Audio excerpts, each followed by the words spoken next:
düşdükdə dərmanımdır. Dostumun dostu mənim də dostumdur.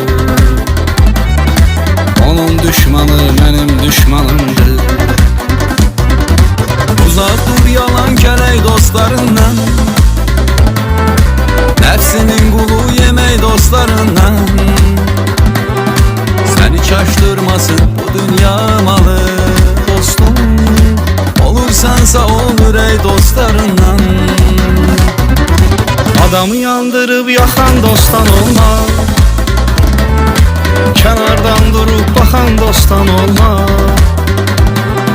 Küləklər qopan zaman ol yanımda dostum, yağışdan sonra çıxan dostdan olmaz. Biz olmarıq söz misalı dostlardan, vəfa görərsən vəfalı dostlardan. Qurban olduğumdan arzum budur tək, salmasın bizi aralı dostlardan.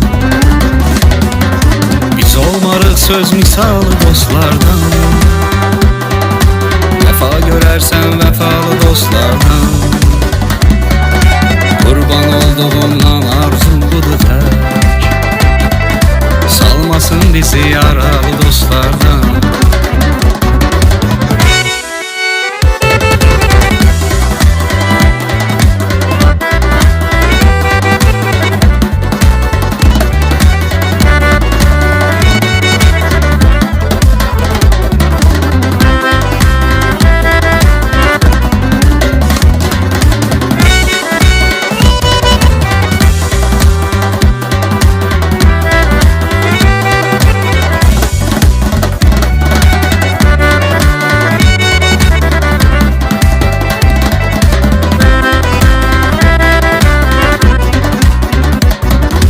Dostladın hər an ucağına kəbər tut,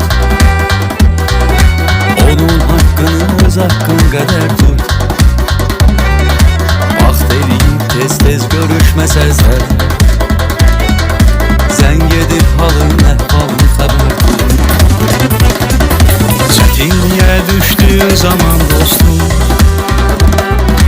fikirləşmə çox oyan buyan dostum. Ürəyimi sıxma, mən hələ ölməmişəm, sənə canımda qurban can dostum. Ögeylik olsa da doğmalıq donunda, qulluğundayıq hər zaman onunla.